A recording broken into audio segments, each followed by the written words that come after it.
देश के सबसे ताकतवर नेता के बेटे जय शाह अब एक बड़ी जिम्मेदारी निभाने की तैयारी में है। भारतीय क्रिकेट कंट्रोल बोर्ड के सचिव जय शाह को लेकर बड़ी खबर है। वह मौजूदा ग्रेग बार्कले की जगह अंतर्राष्ट्रीय क्रिकेट परिषद यानी आईसीसी के नए अध्यक्ष बन सकते हैं। बार्कले ने क्रिकेट ऑस्ट्रेलिया के अध्यक्ष माइक बेयर्ड सहित आईसीसी निदेशकों को एक वीडियो कॉन्फ्रेंसिंग के दौरान बताया कि उनका तीसरी बार इस पद के लिए चुनाव लड़ने का कोई इरादा नहीं है। जय शाह के उनके स्थान पर नवंबर में चुनाव लड़ने के इरादे के बारे में सूचित किए जाने के बाद उन्होंने यह फैसला लिया है। जय शाह को इंग्लैंड और ऑस्ट्रेलिया के क्रिकेट बोर्ड का समर्थन प्राप्त है। आईसीसी के प्रमुख के रूप में ताज पहनाए जाने के लिए उनके पास पर्याप्त संख्या बल है। एक रिपोर्ट की माने तो जय शाह ने भी पूरी तरह से तैयारी कर ली है। आईसीसी के प्रवक्ता ने बताया कि आईसीसी के अध्यक्ष ग्रेग बार्कले ने बोर्ड को पुष्टि की है कि वह तीसरे कार्यकाल के लिए दावेदारी पेश नहीं करेंगे। नवंबर के अंत में अपना वर्तमान कार्यकाल समाप्त होने पर पद से हट जाएंगे। बार्कले को नवंबर 2020 में स्वतंत्र आईसीसी अध्यक्ष के रूप में नियुक्त किया गया था।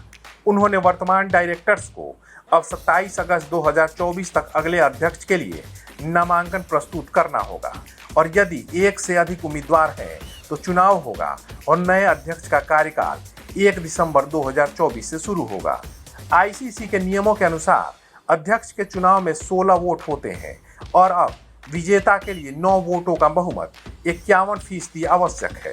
पहले अध्यक्ष बनने के लिए मौजूदा अध्यक्ष को 2/3 बहुमत की आवश्यकता होती थी। 16 मतदान सदस्यों में से अधिकांश के साथ उनका बहुत अच्छा संबंध है। फिलहाल शाह के पास बीसीसीआई सचिव के तौर पर 1 साल का और कार्यकाल बचा है, जिसके बाद उन्हें अक्टूबर 2025 से 3 साल के अनिवार्य कूलिंग ऑफ पीरियड पर जाना होगा। सुप्रीम कोर्ट के बनाए बीसीसीआई संविधान के अनुसार कोई पदाधिकारी 6 साल तक पद पर रह सकता है। उसके बाद उसे 3 साल के कूलिंग ऑफ पीरियड पर जाना होगा। कुल मिलाकर कोई व्यक्ति कुल 18 साल तक पद पर रह सकता है, जिसमें 9 साल राज्य संघ में और 9 साल बीसीसीआई में होते हैं। अगर शाह सचिव पद का 1 साल बचा होने के बावजूद आईसीसी में जाने का फैसला करते हैं तो उनके पास बीसीसीआई में 4 साल बचे रहेंगे। 35 साल की उम्र में वह आईसीसी इतिहास में सबसे कम उम्र के अध्यक्ष बन जाएंगे।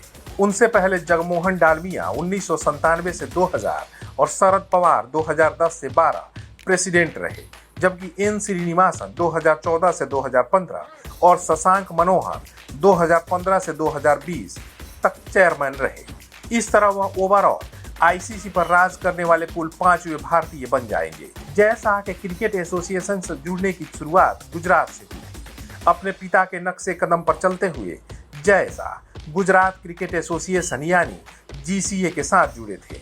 नरेंद्र मोदी के प्रधानमंत्री बनने के बाद गुजरात क्रिकेट एसोसिएशन के चेयरमैन का पद खाली हो गया था, जिसे अमित शाह ने संभाला।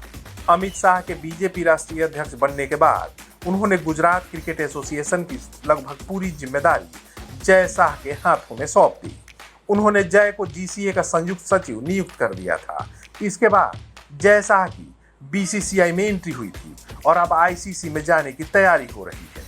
ऐसे में क्रिकेट को लेकर एक नए अध्याय की शुरुआत होगी। आज के लिए बस इतना ही। अगले अंक में क्रिकेट से जुड़ी किसी और खबर की बात करेंगे और तफसील से उसकी जानकारी देंगे। अभी तक आपने कलम इंडिया न्यूज़ को सब्सक्राइब नहीं किया है तो कर लीजिए, क्योंकि इससे हमारा हौसला बढ़ेगा।